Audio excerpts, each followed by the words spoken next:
Welcome back to the Reclaim Podcast. I'm Connie Stowers, the realist skater. And I'm Melissa Harrison, fierce feminine. And this is your reminder that nobody is coming to save you. Remember to like and subscribe because that's the only way we get to keep doing this. Ooh, okay, so Hey. It was a full moon again yesterday. It was. We keep doing this. We record all the time on a full moon. We do. And it's funny, I didn't tell you this. A friend of mine was watching our episodes and she mentioned, she was like, how do you know Melissa? And I said, funny you should say that. We met for the first time in person, the first time we ever recorded our podcast. So, if you don't know that, so Melissa has her own podcast. Can you share what the name of your podcast is? Yeah, sure. It's called the Fierce Feminine Podcast, and it's all about women's intuition, conversations with all different kinds of women sharing their experiences with intuition. Yep. So a mutual friend connected us. I was invited to be on Melissa's podcast. And then at the end of it, we were like, wow, this went so swell. We should start a podcast too. And that's how Reclaim was born. Yes. We said yes. We sure did. We said yes. We say yes a lot, I think. We do. Yeah. And so that's what today's episode is about saying yes. I mean, we talk a lot about the things we need to say no to, right? Like we've talked about saying no to the bullshit that we bring into our own lives. Mm-hmm. We're going to talk about saying no to toxic relationships and the things that we have to say no to. Yeah. But I think we forget to talk about the things that we have to say yes to. Yes. And you do have to set the foundation of saying no first. Yes. You have to get the fuck no's out of the way before you can let the yeses in. But yeah, let's talk about saying yes. Yes. So I recently said yes to something. I said yes to a sporadic trip to Germany. Yes, you did. To go see Taylor Swift in concert. It's amazing. So a lot of people have asked, how did that happen? A friend from high school posted on Facebook, and in the post it literally said, "This is chaotic. This is chaos. This is random, and I know nobody else will probably say yes to this. However, I would say yes to this. So I have one ticket to Taylor Swift in Germany, floor standing room only. If you can get to Germany in 7 days, you can have this Taylor Swift ticket." And it's funny because I remember I was laying in bed reading, the scroll I'm reading, and I see it and I was like, oh, that looks super fun. Too bad I can't do it. And then there was this little voice in my head that said, why can't you do it? Why? And I was like, yes. I don't know, because it's too fun. That I'm not allowed to just go have that much fun for no reason. And I think whether it's because of how you were raised, right? I was raised to be very cautious and to not make big decisions, to not travel far from home. Those are scary things. Same. Yeah. So I sat there and I was like, okay, let me take a look at my schedule. I did not have my daughter on the days that was going to be Germany, except for the one night before we left. I just needed a babysitter for a couple hours. Yeah. I was like, okay, there's that. And I was like, well, I bet the flights are crazy. And so then I looked and I was like, oh, flights really aren't that bad based on going to Europe for a couple of days. Yeah.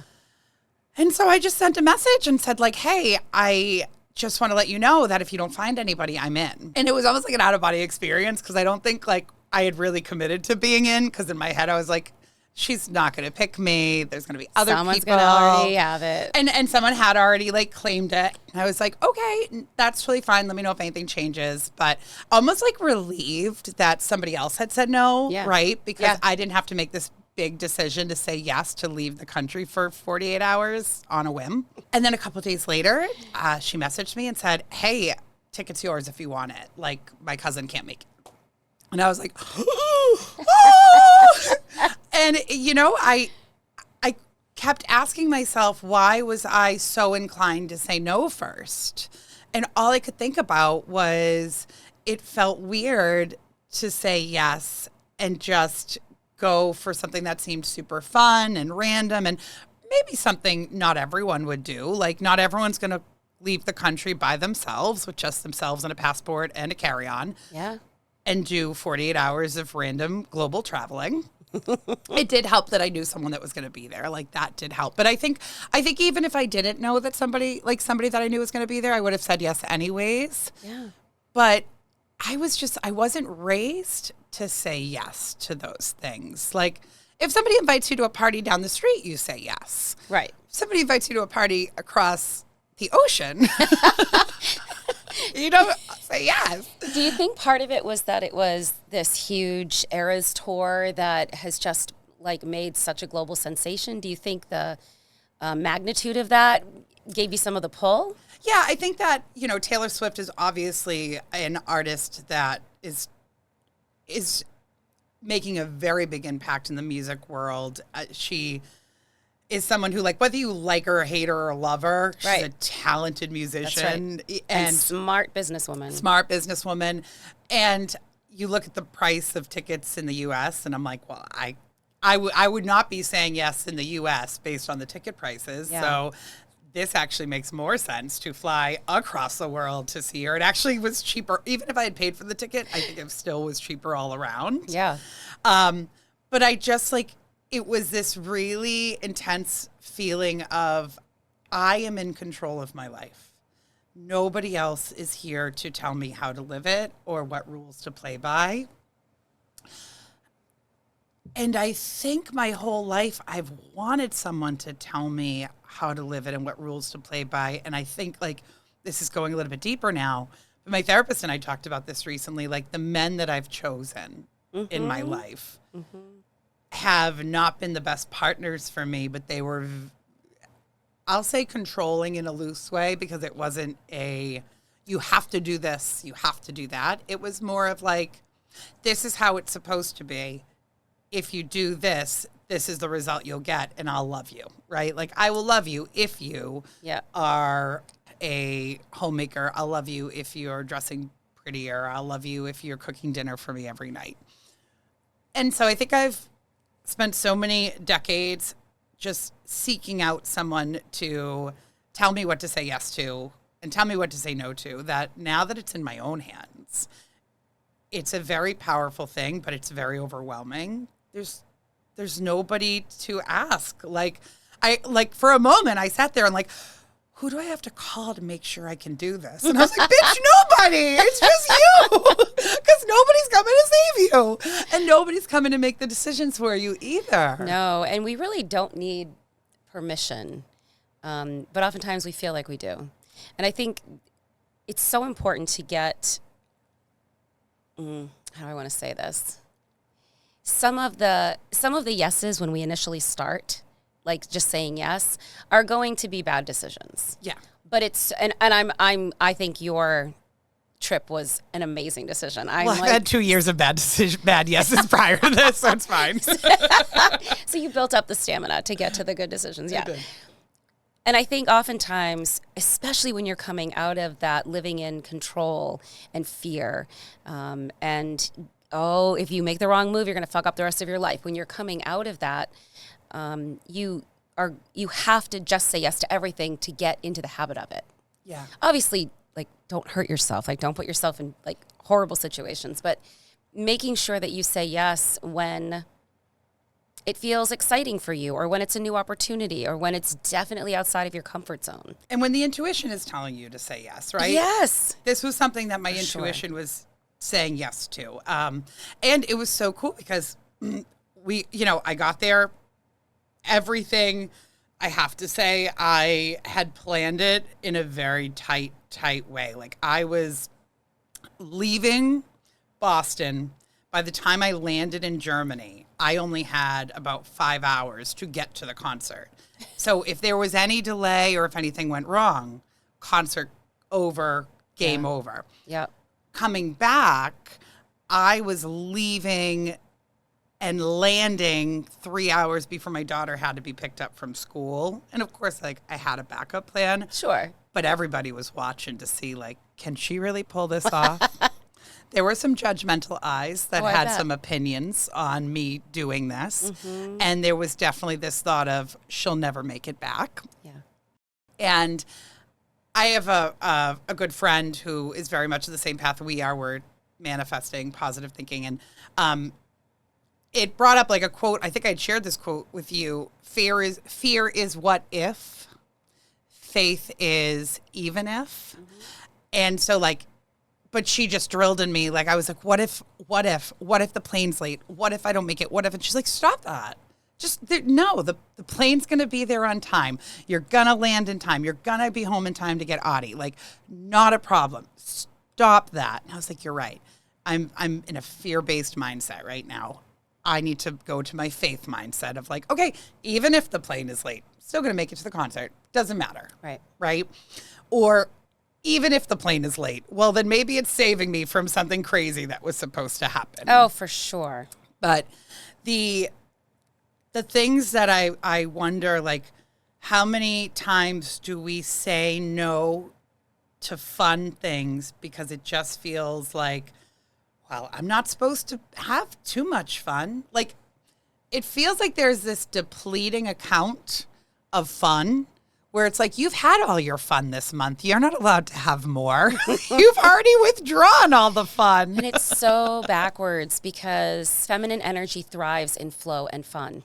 It's supposed to be that we're tapped into the parts of us that feel alive and excited and expansive.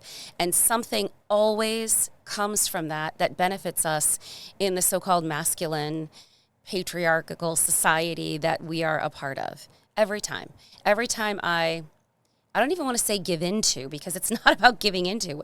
Every time I actually live aligned with flow and ease and calm, which is fun, which is saying yes to those moments. Things kick off, it's like miraculous. Like I could not have even imagined it. I would bet there have been things that it's, and you can't necessarily draw a straight line from the fun you had on that Germany trip to the thing, but I bet you've had some pretty awesome things happen afterward. Yeah. And I think that when I think about all the times where, and you can even shift the thought process of, am I saying no to something or am I saying yes to something at the same time, right? Like, did I say no to alcohol or did I say yes to a life free from hangovers and bloating and bad decisions? Yes. Did I say no to fixing my marriage or did I say yes to walking away from something that I knew was unhealthy and was going to run its course regardless? And everyone's going to have an opinion.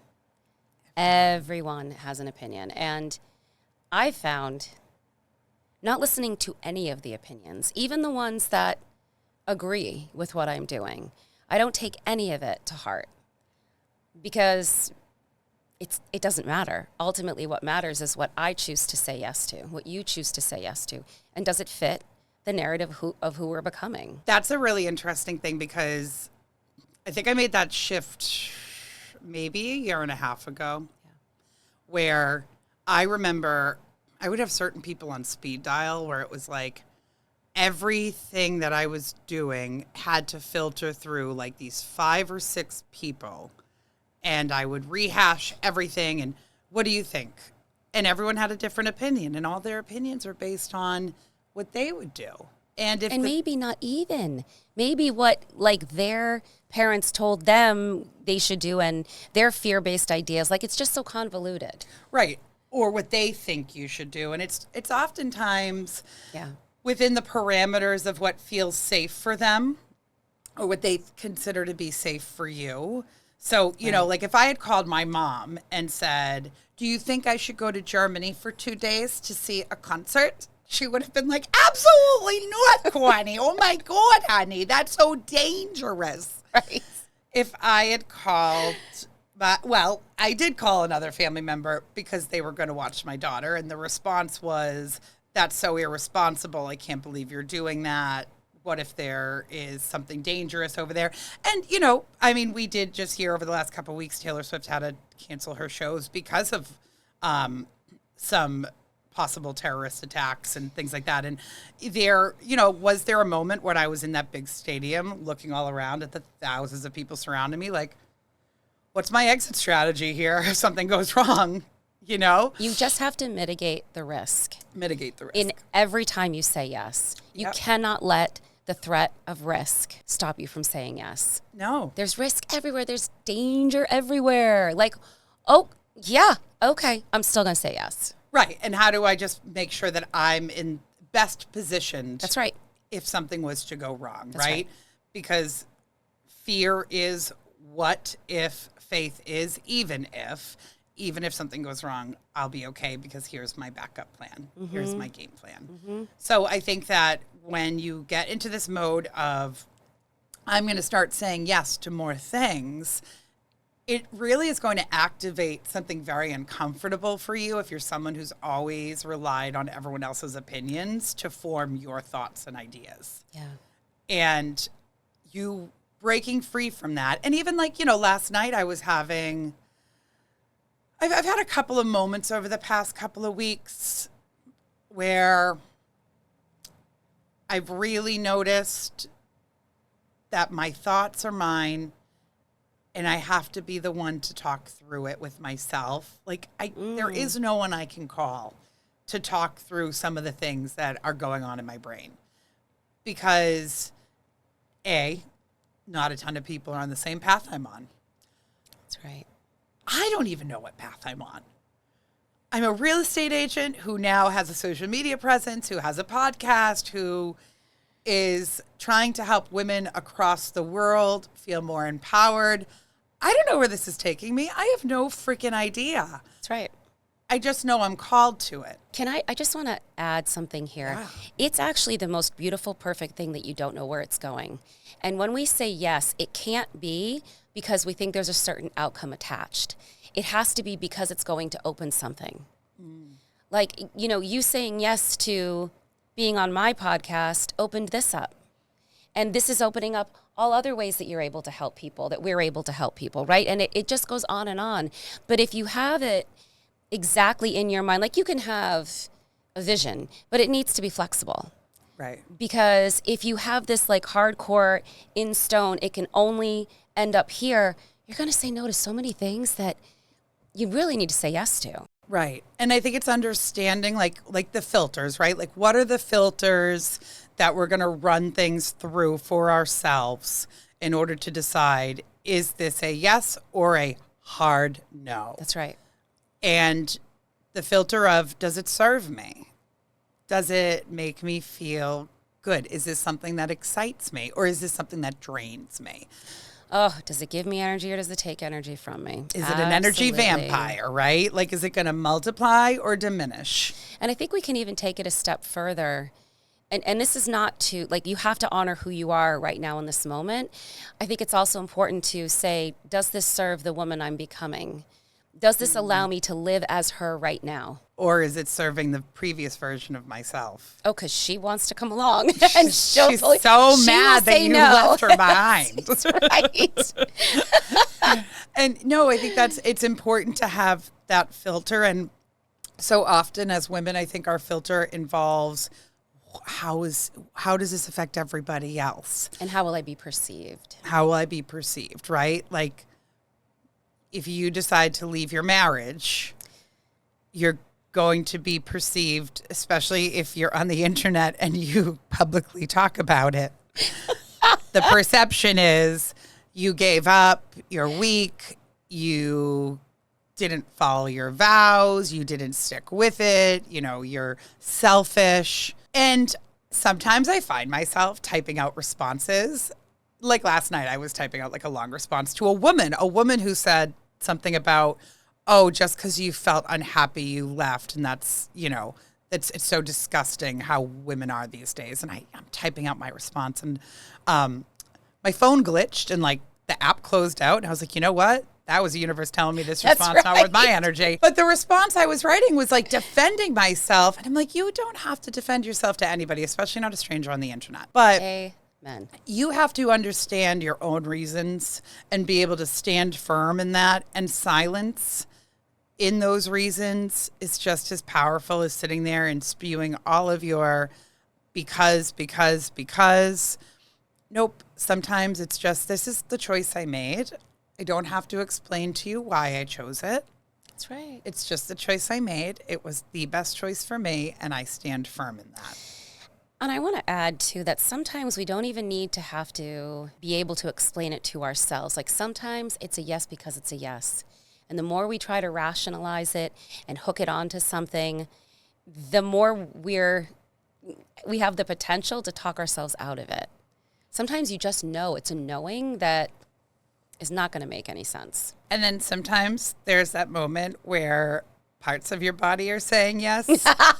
However, there is also, once again, the filtration system. That's right. Of the thought process of like, well, why am I saying yes? And so what I'm finding is there are things that activate certain parts of like my unhealed inner child. And it's like, I want to say yes to this because it's making her feel good, but it's not in a healthy way. Like, this is not a situation that's saying yes is the right move because is it going to make me feel good in the moment? Yes. And I think that's like equivalent to if you were to put a tequila club soda in front of me right now and be like, this is going to feel so good going down the hatch. And I'm like, fuck yeah, it is. Like, we're going to whip this down real quick and we're going to have a blast.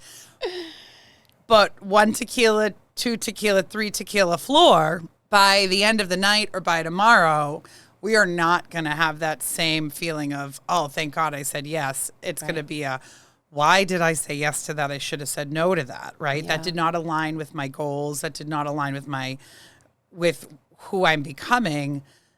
But in the moment, I wanted to fit in at the party. In the moment, I wanted to feel that initial buzz and have a little fun. In the moment, it was a yes. And so I think you have to take yourself out of that moment of, okay, this feels really good. I want to say yes to this. Let's just dig a little bit deeper, though. Why do I want to say yes to this? What is it activating inside of me? For sure. The self-awareness is key. And the yes without reason, to me, is more of like there's a deep knowing.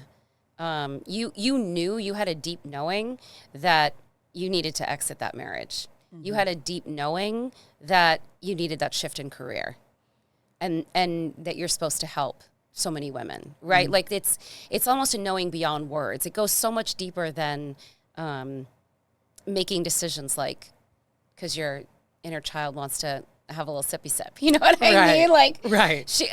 Because yes, we have to have those self-awareness filters on all the time until they just become habitual. Like they're running in the background and you don't even have to stop and think anymore. And, not everybody is going to have like a big, bold, audacious dream. And I think we talked about that last time. Like not everyone is going to have these huge goals, but everybody has a goal somewhere. Everybody has something that they're striving towards.